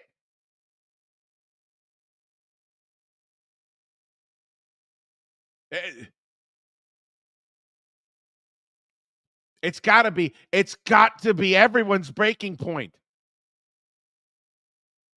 I just can't even fucking fathom. So the people that live in this, I mean, this doesn't look like a terrible building, by the way. According to residents of the Greens, there are issues with rodents inside the building. Issues with know rodents. For a fact that there are many rats in the area. Just look at this yard that's been overrun with rats. Leave a comment if you are sick of the rats. Words of wisdom, Lloyd. Words of wisdom. Thank you for watching Dundalk TV. You better believe I am subscribed. You better believe I am subscribed to Dundalk TV. And we will be spending more time with Dundalk TV on this show.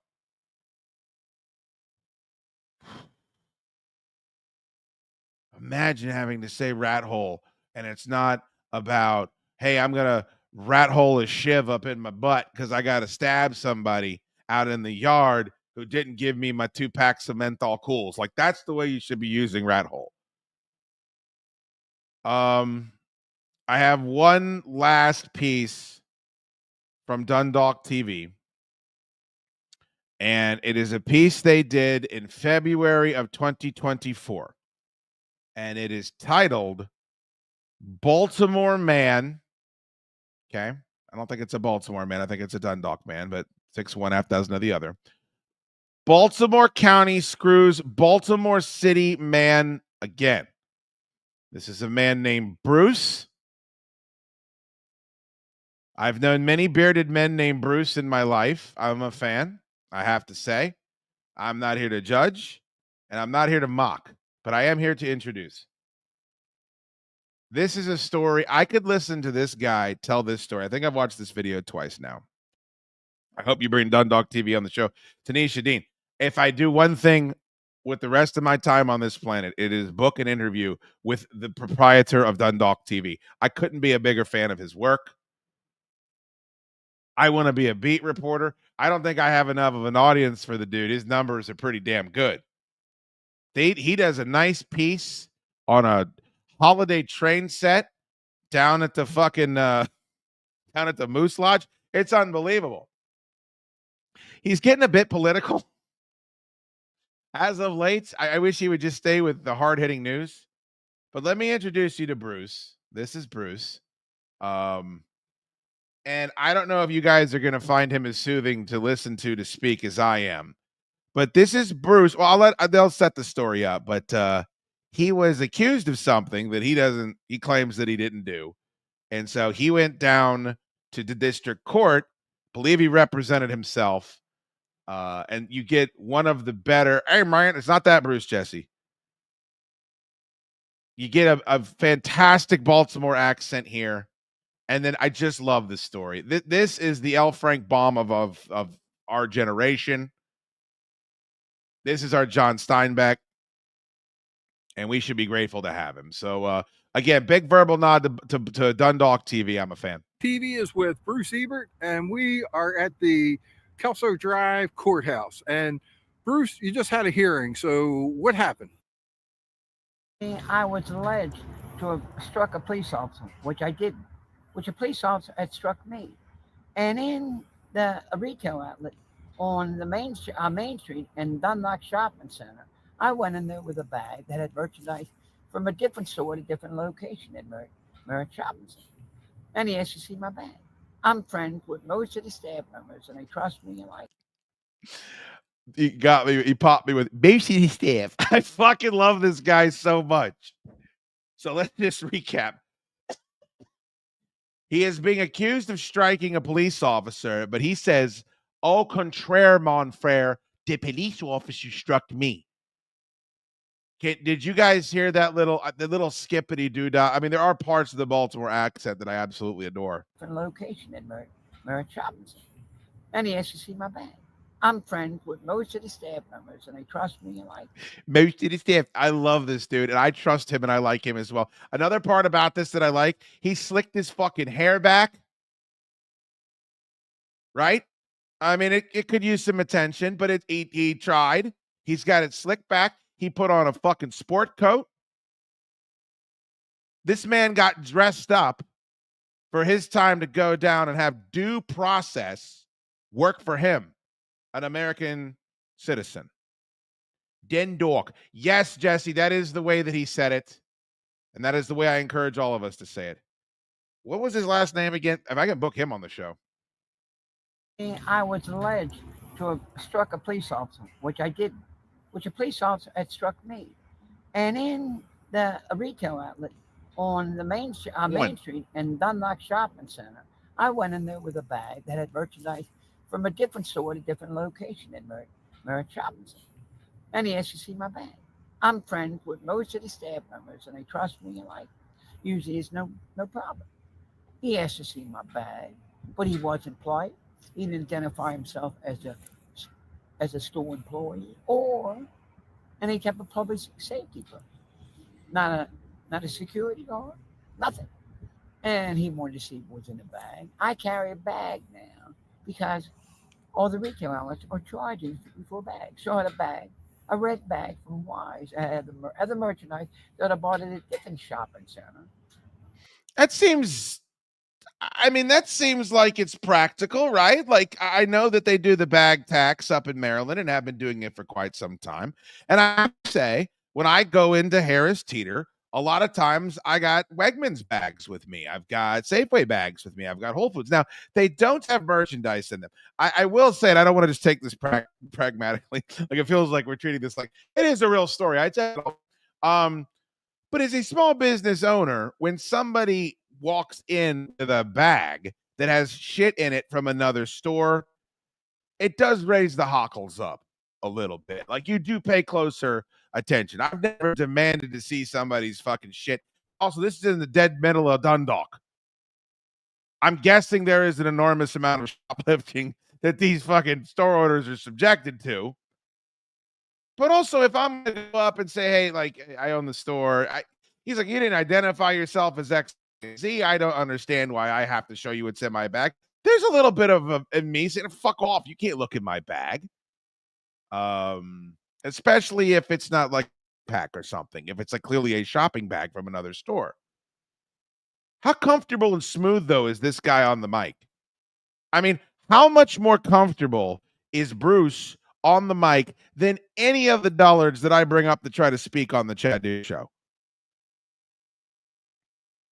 Hit the like button, you say, no, Dak? I don't care if people hit the like button. I mean, you can if you want. I suppose it might help with the algorithm, but at this point, I think it matters not. Same kind of store.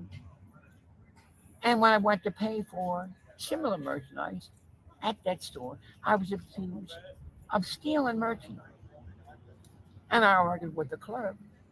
Well, I argued with someone that didn't even identify as an employee of the store or any type of security. No bag, no uniform, nothing. Said I want to see the bag. And I said, you're not seeing my bag. This is all merchandise from a different place. The receipt is either in that or my wallet. And we struggled for the bag. He's bigger than me. They struggled for the bag. So this went from you want to see what's in this bag, you're not going to see what. So at some point, he's claiming that this security person, and maybe it was like an unmarked secret shopper type vibe that's walking around the store looking out for this sort of thing. Here's the question that I have for you guys. I like this guy too much to be objective. He was shoplifting, right? I mean, do you think anyone would have the balls to lunge at a fucking bag of a potential customer if they didn't think they had a damn good reason to do it? Now, I like old Brucey too much. I'm gonna be on his side. As a matter of fact, I'm gonna try to reach out. I'm driving up there as soon as I get off the air here today. I'm finding this man whenever he's shuffling through the fucking various strip malls in Dundalk, and I'm gonna say, look, I know a lawyer. His name's Ted. He's autistic. But I'm going to get him to do whatever he can pro bono for you, my friend. So I've got to vacate myself from having an opinion here. But I do think that while the story seems like a bit of a tall tale, he is very credible in his delivery. And knocked me over the counter. I weigh about 144 pounds, 5'9" at the most. He was well over 200 pounds. That's all. Knocked me over the counter. And the clerk, young guy, probably mid to late 20s, I could always talk to him because I always kid around him. He had really nice hair, kind of like a red-brown hair. And he saw it. He said, I saw it. I saw it. I said, so he knocked me over the counter, stuff flying all over the place. The person assaulted me, even though I didn't steal anything. I was paying for the merchandise. So go outside. I said, fine. I'm not gonna argue. I'll call 911. And he came out of the store and yelled obscenities at me, back and forth, over and over again. I said, I tell you what, talk that way when the police came. When they got there, I kind of gave them a hard time because they took so long. I said, you guys certainly took long. Okay, here's the fucking problem. There's a lot of coincidences here. And also, if the beginning of your story is everyone, what they're saying happened, didn't happen, and I'm in the wrong, and at every point along the way, you're the one that's kind of pushing back and causing the irritation. If you didn't steal, like when I leave Walmart, sometimes they ask me for my fucking receipt and they ask me to look in my bag. You know what I do? I open my bag and I show them my receipt. You know why? I didn't steal anything. At least not this time. Back in my 20s, at least not this time. When the cops show up, I don't give them any shit, regardless of their attitude. I've had cops be assholes to me, but do you know how many fucking things have gone more smoothly for me in my life because it doesn't matter what the cops do. I am going to be polite. I don't mean to turn this into a real segment because Bruce clearly is a gem. But what I am saying is I can control what I can control. I got pulled over. I don't know why. Did he see me on the phone? There's a crack in my windshield. Is my tail light out? Did my inspection go out? I don't know about it. I cross over a fucking line. Did I not signal when whatever. But now I'm in this predicament, short of Bo and Luke duking this motherfucker and spraying gravel all over him and then trying to find a riverbed to jump. My options are limited. What gives me the best opportunity to get out of this without my evening and afternoon being ruined? Let me put my hands at 10 and 2. Let me roll down all of my windows. Let me say, hello, officer. Yes, officer. Let me not lie to the motherfucker. Whenever I get a speeding ticket or don't, best believe I start with, you know how fast you're going? I know I was speeding. I'm sorry. I speed sometimes. I apologize. I shouldn't have been. I've gotten warnings. They don't give big, fat, fucking white dudes warnings. They just don't. Got treated like an ATM for about 2.5 decades. But lately, if I get pulled over, they see I got a clean driving record. And I'm like, yes or no, sir. And by the way, they just get lied to by everybody. Everybody's gut instinct is to lie to the cops about the dumbest shit. Were you on your phone? No, I saw you on your phone. Well, I was making a call to my wife. I see Facebook up on your phone right now as we're speaking. Control what you can control, Bruce. I didn't steal anything from you. Here's the merchandise. I'm buying merchandise. By the way, when I was shoplifting, I would buy merchandise sometimes from the place I was stealing from, thinking I was throwing them off. I'm guessing other people have done that too. The cops do show up after you call them and you give them shit. Maybe you're right on all accounts, but it does seem like you're a bit of a pain in the ass. And that maybe if you weren't such a pain in the ass, this could have gone another way. Not a sermon, just a thought. I'm Lon Solomon from the McLean Bible Church. Yo, TJ Evans, thank you so much for the 5 Chaddukes Show gifted memberships. Very, very kind. If you didn't get a gifted membership, there is a link at the top of the chat. There's also one in the description of this video. If you become a member of the Chaddukes Show YouTube channel, you get our entire back catalog. There's hundreds and hundreds of hours of content in there, including every episode of Solid Dudes, which a lot of people like. A lot of people like. About 4 times as many people watch that as are watching this shit right now. So consider it. If not, just hang out while we do the show, and then someone like TJ Evans does something like this. Thank you so much, TJ. Very, very kind of you, my friend. Appreciate the support. All right, let's As the World Turns with our buddy Bruce from Dundalk here. So they had an attitude. So I said, go in the store, talk to the clerk, talk to the owner, and go and look at the tape. All those stores are tape. Look at the video. And they wouldn't. And I gave them a hard time. At that point, I got animated like this. And he took that as a threat. Well, it wasn't a threat. My hands weren't. I didn't take a swing. I have to say, as much as I love this guy, this is fucking ridiculous. The last thing in the world you want to do is just don't give him an excuse. You don't know where they were coming from. You don't know how many people in that neck of the woods have waved their arms and pulled out a machete or a switchblade or a tire iron or a rusty screwdriver or, God forbid, a Ruger or an MP15. Like, you don't know. You don't know. Go in there and check it. Well, we're not going to go in and check it. So you start screaming and cursing and waving your arms. You're probably not going to like the road the cul-de-sac at the end of that road. Maybe he shouldn't have been arrested. He's claiming he got struck. If that's the case, it shouldn't have happened. But nobody is going to fucking enjoy the cul-de-sac at the end of that road. It's going to remind you of the one that Jim lives on, where there's shootings, and then you go up and you take a nap. Then my hands went clenching the fist. And so the police officer, I asked to speak to a supervisor. So anyway, he punched me in the chest. I'm on the ground, and he tased me. I'm calling a lawyer that had represented me before, Mike Mafana. He heard him tase me. So then I'm transported from there to Bayview. And they wouldn't even let me take my bag, which is my property. They said, well, we'll take it to your property. You're not going on my property. I don't trust you guys. And then they said, well, you can't have it. I said, well, take it over to the Historical Society. I remember that. Give it to them, and they'll hold it to it tomorrow. And from there, it unrolled. I was charged with assaulting a police officer, which I did, which he assaulted. And I was assaulted by a member of somebody in the store and came out and said, I'm banned from the store. So then I'm arrested.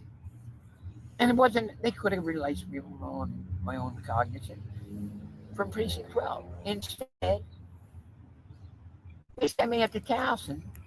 Oh, no. To the Towson jail. I was in there for 3 days. It does seem like, I don't know much about sentencing, but it does seem like being in jail 3 days. Maybe it was on a Friday. I've had buddies that were got DWIs on a Friday, and because there's no judge to see you until Monday, they're in motherfucking jail for that first 3 days. And Towson is a nicer area than Dundalk. I gotta say, there's parts of this story that aren't adding up. The fact that the people in the store he's claiming that he's friends with, that they know him, they like him. There's just this rogue, nefarious agent that's throwing him over the counter. Then when he goes to say, take my bag into the store, they know me and like me, they won't accept the bag. What I would probably hazard a guess, and I don't know, is that old Brucey here is well in the area. People get tired of dealing with him, is what I would have to guess. And maybe that's one of the reasons why the police officers were terse when they rolled up, is that this ain't the first time. This ain't the first time they've dealt with this gentleman. Having no inside information, just listening to this story right here. What I like is that Dundalk TV gave this man 9 minutes. 9 minutes to tell his story. Folks, this is freedom of speech. This is what we've always talked about. Chad Prather says, this guy, try giving him a hamburger. He'll talk shit to you because you didn't give him fries and a Coke. I'm getting that vibe, Chad. 3 days. Should never happen. And I never got my property back. I went on a Wednesday and didn't get out till Friday. And they had my personal property that I never got back. And I argued to get it back. And it took 3 days to get my own personal property back. I don't know what was in it. So he did get it back. Well, I do know. Cell phone, a wallet, then I had the information for it. Okay, well that's a horrible experience. So let's tie it into what happened today. So you told us what happened, but what happened today? So it went to court. Today was the day. 1 o'clock, the district court on Kepler Drive.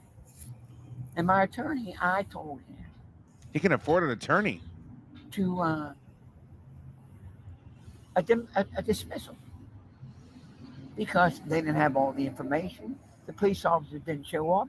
The store, from what I understand, my attorney, my private attorney. If the police officer doesn't show up, you're Dunsky, right? I mean, I know that's the way it works in traffic court. If the cop decides to not even post, like, shouldn't it be a foregone conclusion at that point? The right to confront your accuser and so on and so forth? I would think it'd be a wrap. I did not expect him to have a lawyer, by the way. I expected him to do the old representing himself, especially with those freshly pushed back locks. I paid for it. Said a state's attorney refused, didn't want the clerk that he assaulted or the clerk that assaulted me to show up. What's going on here? So it seems a little distracted, doesn't he? So my attorney wanted to. So that's at least 60 days. After you saw the police officer, it could become a felon. And it's still pushing. The public defender didn't show up. Nobody from the store showed up. Nobody that even witnessed what happened. So the public defender didn't show up. Would not the public defender be for him? Didn't he say his lawyer was there? Who's the public defender for? That doesn't make any sense either. Is this Ant-Man in 20 years? Laura, that is cruel and biting commentary. You're insinuating that Ant-Man will be alive in 20 years, or I think we all know the contrary to be true. he wanted me, so he decided.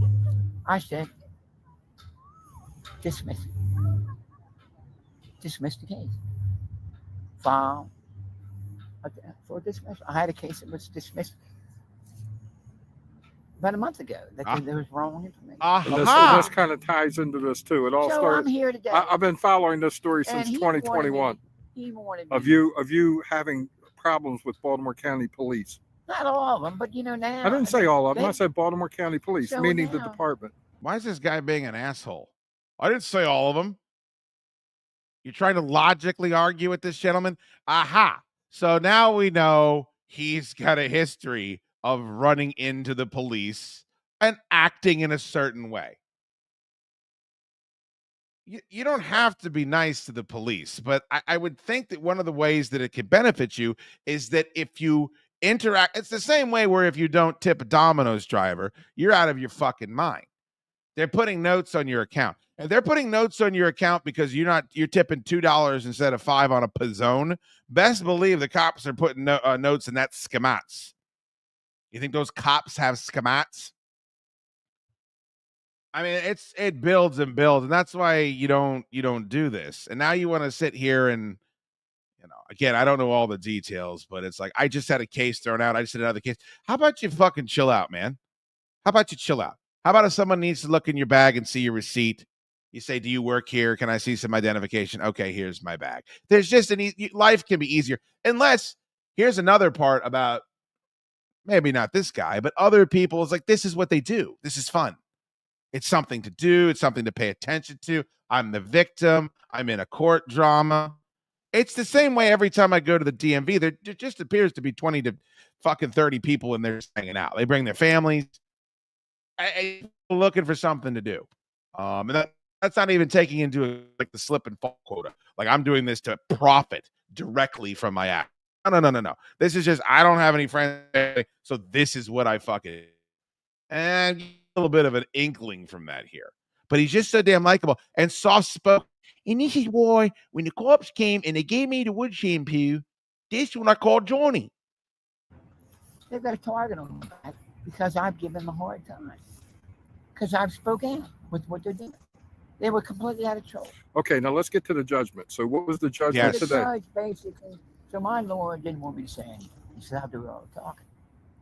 Which finally, how'd that go? The decision he made with the state's attorney, they put it on the stead. Stead means it's on an inactive docket. As long as I don't get in trouble anymore, they won't enforce it. But Anybody want to take bets right now? they also want me to go to psychiatric evaluation, do public service. That's not a bad idea, Bruce. Little psychiatric evaluation. It's probably a good idea for all of us, but I'm going to double down on you, sir. I'd have to think at some point there might be more beneficial ways and constructive ways for you to spend your time. And maybe this is the headwaters of that. Maybe this is where look at that. Look, by the way, you think the cops got those fucking Superman laser peepers burning through their eyes, burning through their fucking aviators when they asked Bruce, what happened here? Why are you brawling with another store clerk, sir? I'm not going to do either one of them. I'm not the guilty one. The people that were guilty, the police officer that assaulted me, tased me with a taser, and the clerk that assaulted me. Nothing happened to them. They didn't show up. Where's the investigation at? This is ridiculous. Maybe it's because it's not as important to them as it is to you. I think that's very possible that maybe they just wanted to see if you were shoplifting. And then after it became World War Bruce, they just wanted you the fuck out of the store. And then the cops wanted you to stop screaming and waving your arms. So they put you down. And when you were screaming and waving your arms and calling your lawyer on the phone and not complying and not allowing yourself to be handcuffed, then they tased you. It is very possible that that is what just took place. Hank says the only thing missing is the yelling. Hey, look, man. I'd love to see some body cam. If there is body cam, if we could FOIA the body cam footage of this man being arrested, that would be the most entertaining segment that I could do here. Apparently Ripley has got some opinions about something or another upstairs. I bet it's not being appreciative of all the treats that I've given her over the years. Listen, I don't need psychiatry is in the next section. You do. Okay. Well, Dundalk TV is going to continue to follow this, just like we've been following what's been happening to you since 2001. So I wish the court case would have worked out better today. I wish they would have dismissed it because, as far as I'm concerned, they should have. They didn't have any witnesses here. They don't have any what kind is of going video on there? evidence or anything. But the only thing. Did you guys see that? What's going on with the mouth there? He's opening and shutting the mouth. Better today. I wish they would have dismissed it because. What is that? Does anybody know what that is? Is that just an elderly thing? Does he got like maybe he wants to put a lip in? A nice mint pouch? What is that? Does anybody know what causes that? I don't know that I've seen a lot of that in my time. Case would have worked out better today. I wish they would have dismissed it because, as far as I'm concerned, they should have. They didn't have any witnesses here. They don't have any kind of video evidence or anything. Or the only thing they want to do is say, "Oh, okay, well, we'll just have Mr. Ebert go to some witnesses here." They don't have any kind of video evidence. So he was in court with duct tape on his finger. I wonder, are we dealing with a gentleman that is living out of doors? I wonder if that's a component. I know they like you to wear a collared shirt and a tie to court. I wonder how they feel about duct tape around the Tony Fincher. That's an interesting call. Wonder if there's some super glue under that. There's probably a checklist on the best way to make an impression on a judge. I'd be interested to know if duct tape on the finger is on there. But he did wear a sport coat, and he did slick the hair back, and the beard's looking pretty tame.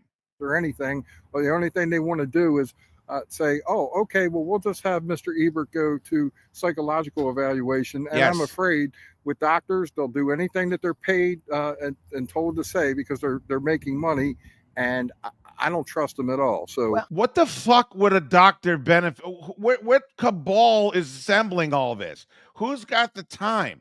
They want him to go to psychological evaluation. So what? They can Baker act him, or do they want him to go to psychological evaluation, Dundalk TV, because he's fucking crazy and getting thrown out of businesses and arrested every week?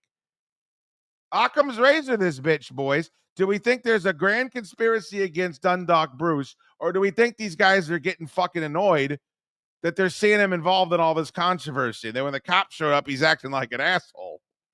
I'm speculating. I'm spitballing. I don't know. I'd like some answers. That's why I'm booking everybody. I'm booking the Dundalk TV host, and I'm going to book Bruce, and then I'm going to book Blackout Bruce, and we're going to have a four-way dance for the Intercontinental title right here on YouSchoode with YouSchoode. So I that's why I was here today. I was here for support of you, and also I was here that if they needed someone to speak on your behalf about you who knows you, I was here for that. All right, and one other thing is doesn't care. That I even said that I said, "Judge, will you grant me some discretion?" She listened to me a little bit. I said, "I'm angry, but that doesn't mean I got psychological." And when you look at the history of changes in our country, in the world, is there people that are angry enough to stand up against what's going on? That's why I respect you for that. So thank you. No, thank you. Thank you to both of you. That's a fucking home run. There's another video of Bruce on that. We don't have to get into it here today, but apparently Bruce became a big Trump guy. Apparently he's a big fan of DJT, and I didn't know it was going to go down a political avenue, but maybe we could. I don't want to trigger anybody. I don't want anybody to come in here and feel unwelcome. And if they see a celebrity endorse a political candidate, sometimes that rubs people the wrong way. But I mean, there's so much great shit. There's the Dundalk Historical Society Train Garden. But they do a great job of covering on Dundalk TV. What else? There's the I mean, there's all types of fun. There's a vintage bottle festival in Dundalk that I knew nothing about, and that I couldn't be more excited to attend this year. People just go and there's a swap and shop, and they sell vintage bottles. I mean, literally bottles, not with anything in them. There's a video for Dundalk's Most Dangerous Neighborhood. There's a Dundalk State Fair where Kix performed live. Kix actually traveled to Dundalk and tore the house down. I mean, there's limitless potential. It's just how much time we want to spend covering all this goodness. So we'll continue to explore some of these avenues. Also, on the Fine I'll Watch It program, if you haven't seen that, it's available on the YouTube channel. I found a guy that is either has narcolepsy or one of the most aggressive Downs addictions I've ever seen that does comic book reviews and passes out in the middle of them. Incredibly entertaining shit. I really think you're going to like it. So do me a favor, all 50 of you, hit the like button and then bookmark it. 4 o'clock on Wednesdays. 4 o'clock on Wednesdays. We're going to be here and we're going to be killing it. YouSchoode with the Rude. Shood, Rick Rude, food and beverage